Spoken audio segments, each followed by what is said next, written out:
Assalamualaikum warahmatullahi wabarakatuh. Waalaikumsalam warahmatullahi wabarakatuh. Alhamdulillahirabbil alamin. Wa bihi nasta'inu ala umuri dunya waddin. Wassalatu wassalamu ala asyrafil anbiya'i wal mursalin Sayyidina Muhammadin sallallahu alaihi wasallam wa ala alihi wa sahbihi ajma'in. Amma ba'du. Qala Allah ta'ala fil Qur'anil Karim, a'udzu billahi minasyaitonir rajim. Bismillahirrahmanirrahim. Wallahu ja'ala lakum min buyutikum sakana. Al-ayat. Qala aidan la in sya'altum la'azidannakum. Al-ayat. Wa qala an-nabiyyu sallallahu alaihi wasallam khairul buyut baitun fi yatimun yusanu ilaih. Sadaqallah wa sadaqa rasul Habibul Karim wa nahnu ala dzalika minasyaitonir wasyakirin walhamdulillahi rabbil alamin. Yang terhormat Sayyidul Bait, yakni Bapak Yusuf serta keluarga besarnya, yang mudah-mudahan selalu diberikan keselamatan dan keberkahan, juga hasil maksud, serta yang paling utama tentunya juga terhindar daripada segala keburukan dan musibah yang tidak diharapkan tentunya. Kepada Ketua DKR Masjid Jami At-Taqwa Kota 2 Ahli Atillah Al-Ustaz Haji Iman Basuki serta jajarannya, khusus alhamdulillah hadir alhamdulillah Al-Ustaz Yudin, alhamdulillah Ustaz Manang, alhamdulillah Ustaz Jalan, juga para tokoh serta sepuh kita doakan mudah-mudahan dipanjangkan umurnya, tentunya dalam keadaan sehat dan batin, sehingga insya Allah bisa menjadi kita di dalam Allah Subhanahu wa Ta'ala. Kepada aparatur pemerintah, terutama alhamdulillah Bapak RW ini sama namanya saya dulu nih, Yunus juga tuh Pak. Terus juga dengan jajarannya ya di sini, alhamdulillah mungkin dari RT 1 sampai 9 hari ya. Ya ada lah paling tidak. Jadi kita doakan mudah-mudahan keduanya selalu diberikan hidayah atau petunjuk kepada Allah Subhanahu wa Ta'ala sehingga bisa dijalankan tugasnya dengan amanah.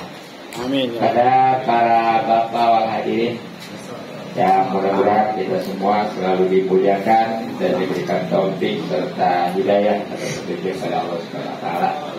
Mudah-mudahan kumpulan kita dirahmati dan diberkati serta diri Allah Subhanahu wa Ta'ala. Insyaallah mendapatkan pahala besar dan berterima kasihnya bagi akhirat amin ya rabbal alamin. Hadirin rahimakumullah. Kalau kalian memang gak segala puji atau bersolawat enggak ya, langsung aja memang. Gak berarti berapa ajian gak ada segala puji ya. Lawat langsung pada poin lewat waktu. Karena udah ada di tadi ya alhamdulillah ya.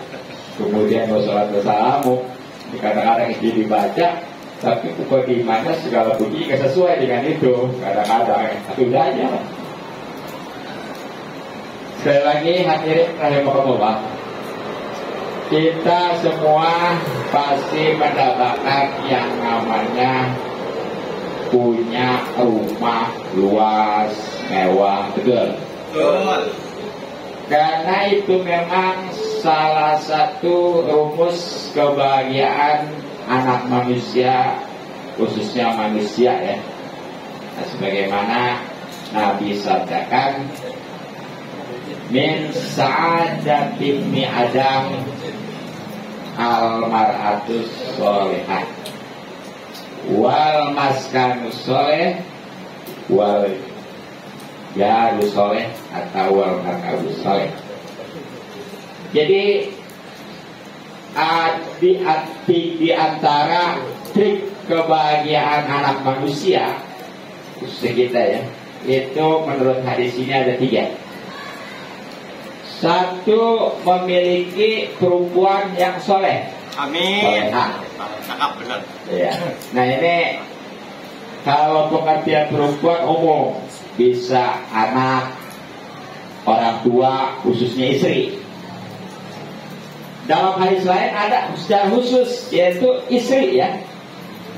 Nah kenapa perempuan umumnya dan khususnya istri yang solehah itu bisa mengantarkan kepada kebahagiaan ya, karena memang seorang istri yang solehah ya kalau dilihat menyenangkan betul. Kalau istri kita kira-kira gimana? Bisa apa ya? Nah kemudian dia itu betul-betul menjaga kehormatannya, baik dalam keadaan kita ada maupun tidak ada gitu ya. Jadi jangan sampai kadang-kadang kalau suami ada di rumah ma'arif ya, giliran suami nggak ada di rumah naudzubillah. Kadang-kadang tuh ada yang namanya selingkuh ya. Ya. Nah kemudian istri yang solehah itu adalah yang taat, patuh kepada suami. Ya tentunya dalam hal yang memang dibenarkan. Bahkan jangankan yang istilahnya sunnah, yang biasa sekalipun, ketika suami sudah memerintahkan, itu wajib kudu dijalani oleh seorang istri yang solehah. Ya, contohnya seperti masak, ya, nyuci. Nah itu walaupun ada yang mengatakan katanya masalah masak, nyuci, urusan rumah tangga itu kewajiban suami, sebenarnya tergantung. Maksudnya gimana? Kalau memang si perempuan itu atau istrinya biasanya dia nggak nyuci, nggak masak, katakan anak mami, anak papa ya, nah itu baru kewajiban suami. Tapi kalau memang dia biasa juga masak, biasa nyuci dan ngurus rumah tangga, itu tetap kewajiban istri juga. Jadi jangan dipukul rata ya. Ini ada penafsiran gitu ya, ada penafsiran pembagian. Jadi sekali lagi, kalau memang istrinya itu tadinya yang biasa masak, biasa nyuci dan lain sebagainya, itu sebenarnya tetap kewajiban istri. Tapi kalau memang tadinya nggak suka masak, nggak suka nyuci dan lain sebagainya, katakanlah anak mami, anak papi, itu baru kewajiban suami. Nah, makanya kalau suami nggak ngerjain dosa tuh ya. Istri utang-utang juga nggak masalah itu ya. Kalau dari istri jangan anak mami lah, anak papi ya. Tapi kalau nggak biar pembantu harus kerjain sendiri ya. Nah itu ya, jangankan istilahnya memang kewajiban istri ya, kewajiban suami juga nih, karena memang istrinya itu anak papi, anak mami, tetap ketika si suami nyuruh itu wajib kudu dijalani. Itu baru namanya istri yang soleh ada. Kalau enggak dosa. Nah, tapi bagi suami harus bijak. Artinya gimana? Jadi jangan mentang-mentang kalau suami nyuruh itu wajib dijalani, dikit-dikit buru, jangan, kasihan ya. Ya kudunya masih banyak dosa, kita bijak aja. Dan seperti pengen ngopi, nggak usah, mah sudah kopi dong, nyeduh kopi dong, mah sudah nasi dong, nggak usah gitu kan. Pokoknya kita ngomong aja, pengen ngopi. Dikit,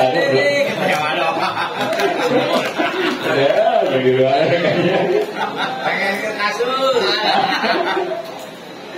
Iya, jadi nggak dulu kan. Kalau punya pikiran, dia mungkin langsung ya.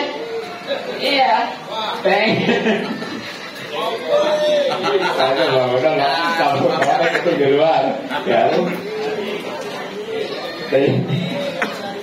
kalau dulu itu pasti bahagia betul.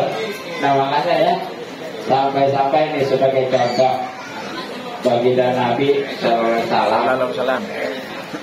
Jadi masalah kebahagiaan itu bukan karena umur ya, bukan juga karena kecantikan. Itu istilahnya terbatas ya, kontemporer lah gitu bahasanya. Nah terbukti nih, baginda Nabi waktu menikah dengan Siti Khadijah itu kan usia 25 tahun ya. Kemudian Siti Khadijahnya 40. Berarti terpaut berapa? 15. Ada di sini yang kayak gitu tuh. Yang lebih tua istri 15 tahun dari suami. Mau ah. Gak mau. Nah, setelah wafat, waktu itu Siti Khadijah ya, yang jelas Rasulullah ketika Siti Khadijah wafat, Rasulullah itu usia 50 tahun. Nah berarti Siti Khadijah umur berapa? 65 ya. Itu saat itu usia 65. Kira-kira kalau istri kita udah tua belum? Waduh. Udah nggak bisa kebayang kan? Tapi walaupun demikian ya, itu Rasulullah SAW sempat bahkan selalu ya mengucapkan baiti jannati, betul. Rumahku adalah surgaku. Sekali lagi, padahal istrinya sudah tua, terpaut 15 tahun, tapi masih bisa mengucapkan rumahku adalah surgaku. Bahkan ya, setelah baginda Nabi SAW itu menikah dengan Siti Aisyah, itu sering menceritakan kebaikan-kebaikan baginda ya. Saking ceburunya itu, bahkan bukan Siti Aisyah saja, yang lain juga cemburu ya. Begitu hebatkah yang namanya Siti Khadijah? Nah inilah sekali lagi ya, karena memang baginda Nabi dalam sejarah juga ketika masih menikah dengan Siti Khadijah nggak pernah poligami, betul? Ya, ya setia betul-betul. Karena itulah memang Siti Khadijahnya adalah seorang istri yang betul-betul solehah. Mudah-mudahan istri kita juga ya. Amin ya Rabbal Alamin. Nah yang kedua, sebagai rumus kebahagiaan seseorang anak manusia dalam hadis tadi, ya mungkin saya loncat dulu ya, yaitu punya kendaraan yang layak juga. Ya karena memangnya kendaraan ini penting juga sih. Kenapa? Ya walaupun apalagi yang sekarang ya, itu jangankan yang jauh, yang kata juga perlu pakai kendaraan dulu.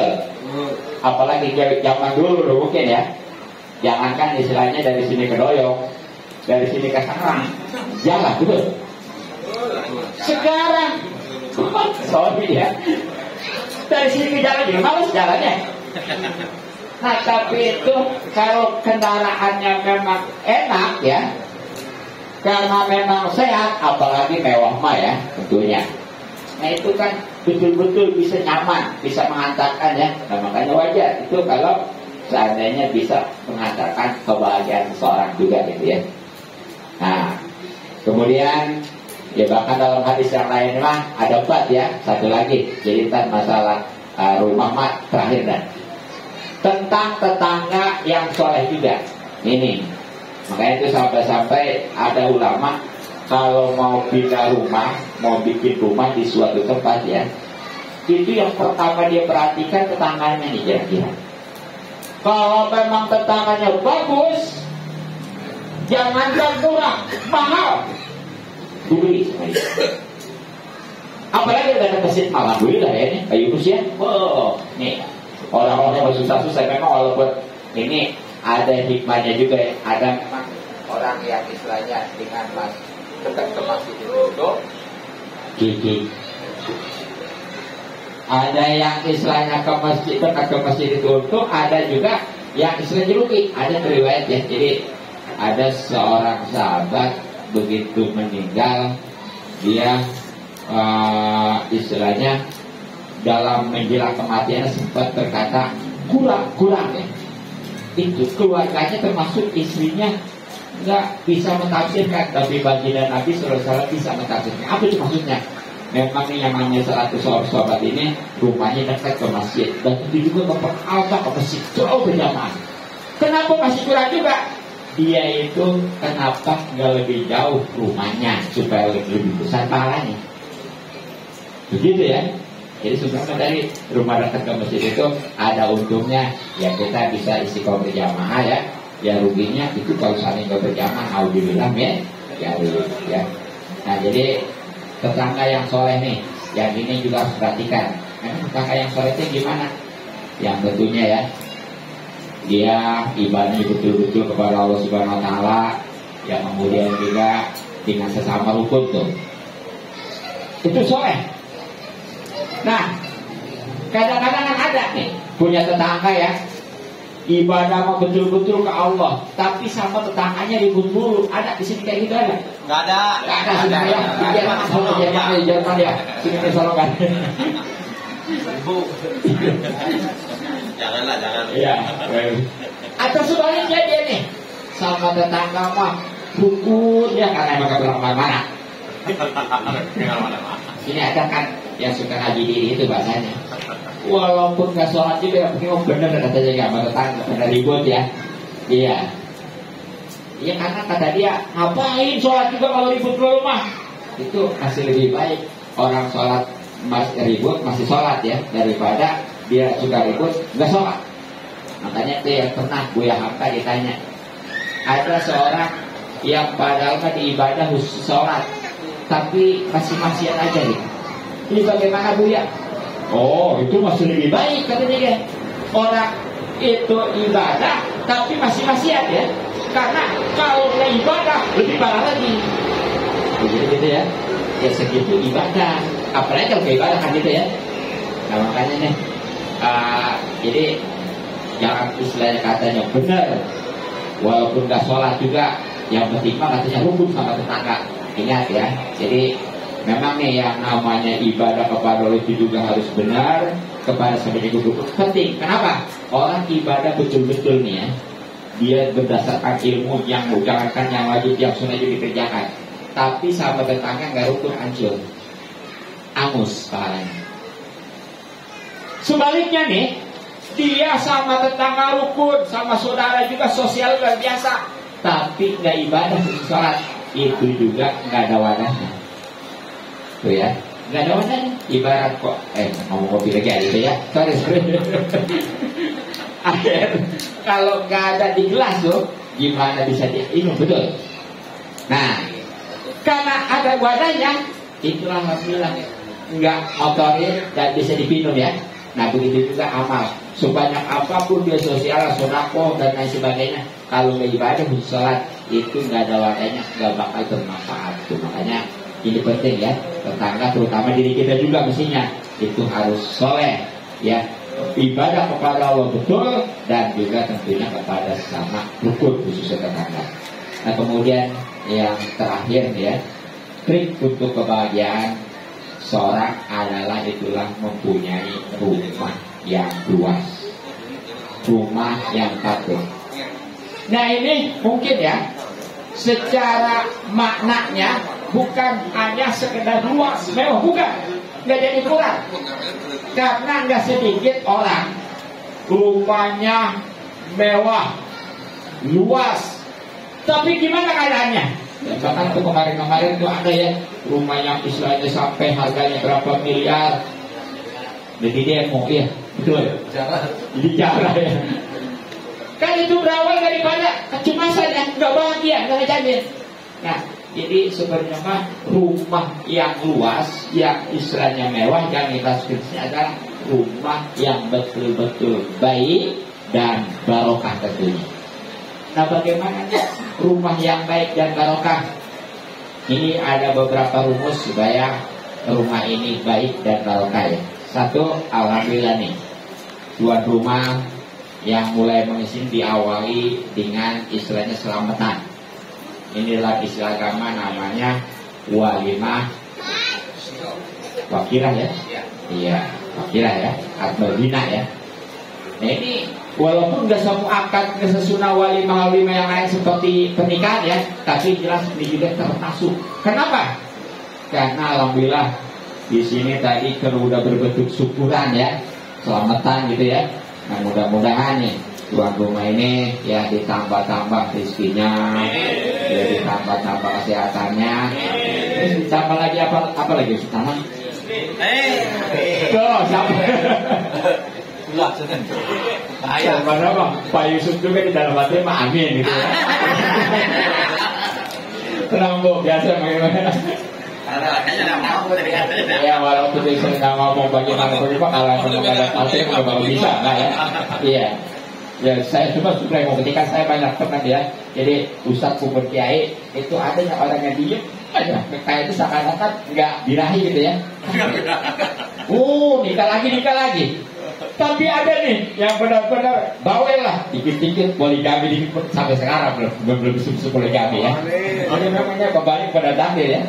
Sebenarnya sepengen apapun kalau memang belum ada takdir nggak bisa ada ya. Gitu ya. Jadi tenang aja buat tenang mata ya. Percaya karena yang bawel ya.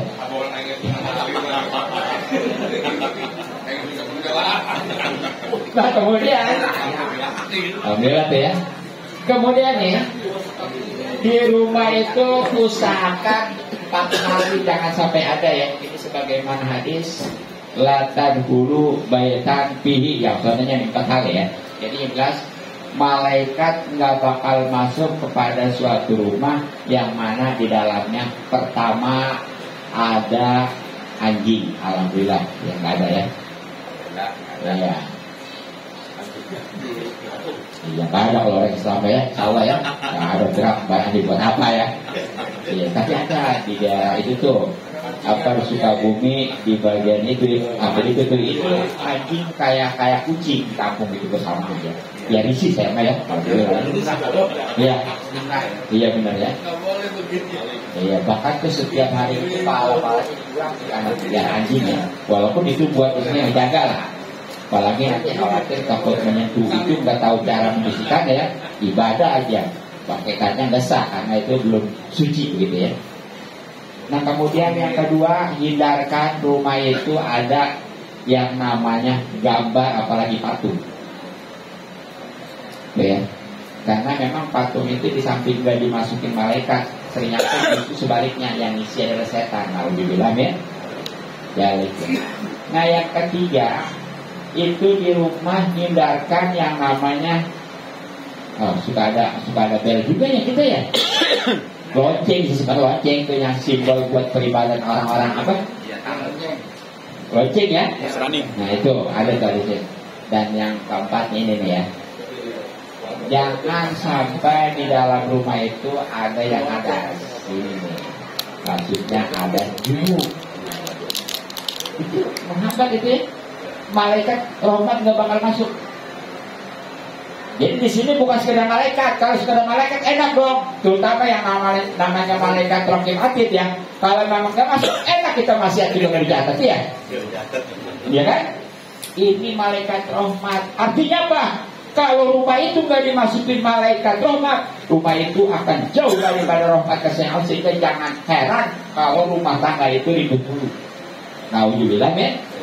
Hal itu makanya tuh ya, yang namanya junub sama tuh. Oh, berarti jangan junub, bahaya juga. Jadi pokoknya begini aja. Kalau emang habis gituan buru-buru lah mati gitu ya.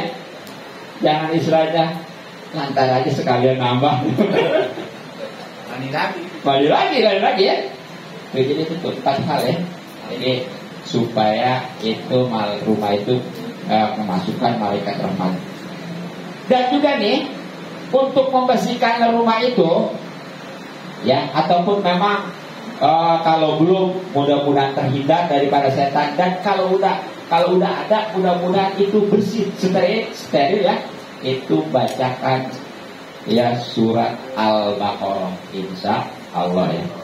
Jadi itu ada kan hadisnya. Jadi tiada rumah yang istilahnya dibacakan surat Al-Baqarah kecuali itu setan yang ada dalam akan kabur. Tapi jangan surat Al-Baqarah doang. Atau kapan-kapan jadi itu Al-Quran jadi pedoman ya. Ini mah Al-Baqarah bagus itu juga. Ya karena memang di dalam hadis jelas ya, baginda Nabi sallallahu alaihi wasallam bersabda, "Nawiru mana zilakum bisolati wa qiraatil Quran." Dia warnai sinarilah rumah-rumah kalian nih dengan sholat dan baca Quran. Jadi ini walaupun rumahnya nggak besar ya, nggak mewah, kalau memang sering dipakai sholat, sering dibacakan Quran, itu insya Allah akan cerah. Makanya kadang-kadang ada ya kita juga ya. Nah namun nih ke suatu rumah, padahal itu rumah mewah, mungkin gak benar. Betul. Sebaliknya ada yang rumah biasa-biasa aja, tapi kita kayaknya enak, gitu nyaman ya. Itu lah memang. Jadi untuk ukuran di sini kebahagiaan, walaupun tadi dalam hadis bahasanya rumah yang luas, tapi pengertiannya bukan luas rumahnya ya, walaupun itu juga bagus ya, tapi luas hatinya ya. Nah di antaranya itu tadi caranya, karena memang rumahnya sudah steril ya, malaikat rahmat itu turun, kemudian setan juga nggak ada, akhirnya hati juga gembira gitu ya. Nah jadi itu tuh tadi, sinari dengan sholat dan baca Quran. Nah mungkin kalau baca Quran mah memang baik di rumah ya. Nah masalah tapi sholat ini perlu dijelasin nih. Di sini di dalam hadis nggak berbicara sholat sunnah, sholat wajib ya. Padahal maksudnya sholat sunnah. Jadi kalau sholat wajib walaupun bagaimanapun juga kalau bagi laki-laki baiknya di masjid tuh. Kayak besok lagi dekat ya. Kalau sholat sunnah baru tuh utamanya di rumah, sebab lebih terjaga keikhlasan. Makanya itu baginda Nabi, emang baginda Nabi bangunannya kan berseberangan dengan masjid ya. Kalau yang udah pernah ke Mekah, baik umroh maupun haji ya, itu kalau pengen tahu rumah Nabi itu yang sekarang jadi makomnya, yang 3 makam itu ya, 1 makam Rasulullah, 2 makam Sayyidina Abu Bakar, dan ketiganya makam Sayyidina Umar. Cuma segitu tuh rumah pemimpin dunia akhirat tuh. Kalau 3 makam kira-kira berapa meter ya? Terus sekali lagi, pemimpin dunia akhirat Rasulullah rumahnya nggak lebih daripada seukuran 3 makam. Nah, sekarang kita ya jangankan jadi pemimpin dunia akhirat, baru jadi lurah aja. Alhamdulillah ya. Jadi itu ya. Yang mudah-mudahan nih rumah Pak Yunus yang memang baru Pak Yusuf. Yusuf ya tadi salah Yusuf ya, Yusuf ya. Iya, Yusuf ya. Iya, ini ada jadi Yusuf ya, Yunus ya. Mudah-mudahan ya yang memang diawali dengan kebaikan, yaitu berupa selamatan, syukuran ya. Ya mudah-mudahan berkah ditambah dan selamat asal dari murah.